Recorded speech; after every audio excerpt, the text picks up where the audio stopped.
और अब बात आसमान से बरस रही उस आफत की जिसकी वजह से देश के 12 राज्य बुरी तरीके से प्रभावित हुए। पहाड़ से लेकर मैदान तक हाहाकार मचा है। जम्मू कश्मीर, उत्तराखंड, हिमाचल में भारी बारिश और लैंडस्लाइड की वजह से रास्ते बंद हो गए, पुल बह गए, कई मकान मलबे में दब गए। मैदानी इलाकों में बुरा हाल है। बारिश की वजह से नदियां उफान पर हैं। अपने किनारे को तोड़ते हुए रिहायशी इलाकों तक जा पहुंची, वहां भी बाढ़ के हालात बन गए।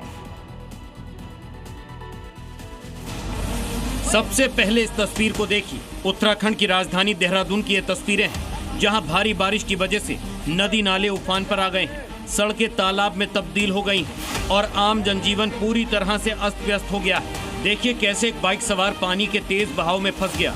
बाइक समेत वो पानी में बहता चला जाता है। उससे पहले ही वहाँ कुछ लोग उसकी मदद के लिए दौड़ पड़े और किसी तरह उसकी जान बचाई। भारी बारिश की वजह से उत्तराखंड में विकास नगर के डाक पत्थर, नवाबगढ़, सहसपुर, सेलाकुई और रामपुर समेत कई इलाकों में बाढ़ जैसे हालात बन गए हैं।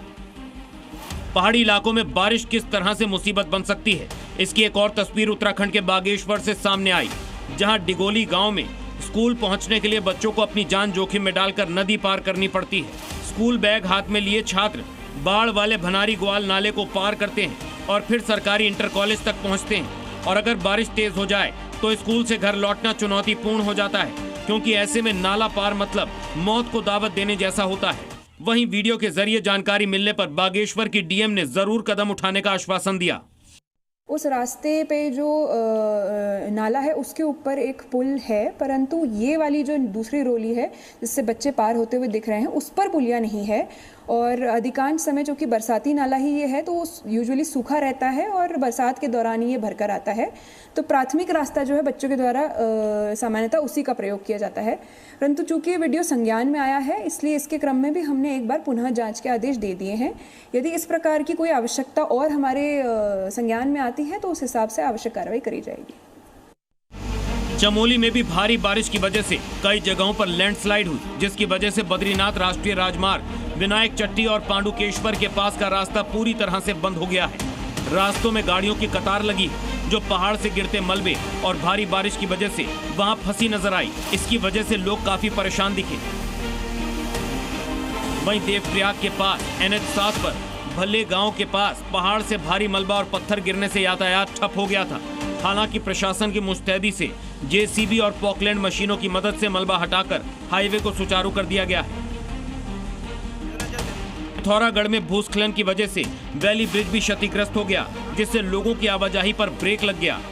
सिर्फ उत्तराखंड ही नहीं, जम्मू कश्मीर के डोडा से भी डराने वाली तस्वीरें सामने आई हैं। यहाँ कहारा इलाके में गंगूरी नाले में अचानक बाढ़ आ गई, जिससे स्कूल से लौट रहे कई मासूम बच्चे तेज बहाव में फंस गए। स्थानीय लोगों ने सूझबूझ दिखाते हुए समय रहते सभी बच्चों को सुरक्षित निकाल लिया। अब इस तस्वीर को देखिए, ये हरियाणा के पंचकुला की है, जहां नाडा साहिब में भारी बारिश के बाद अचानक आई बाढ़ ने पुलिस ट्रेनिंग सेंटर को अपनी चपेट में ले लिया।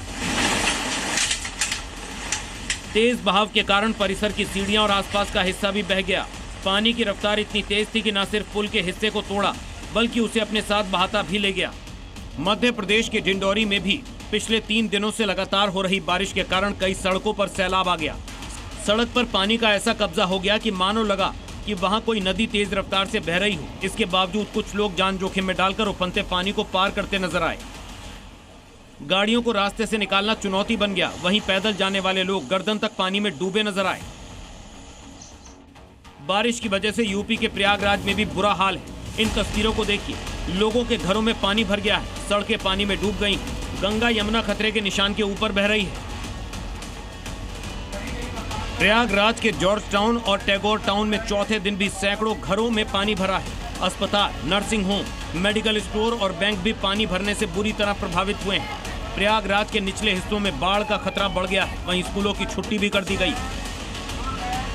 घरों तक पानी पहुंच चुका है, गाड़ियां फंसी हुई हैं। तो सीधे तौर पर कहें तो यहाँ का जो आम जनजीवन है वो पूरी तरीके से प्रभावित है। बाबूजी, आप भी इसी पानी के बीच से निकल रहे हैं?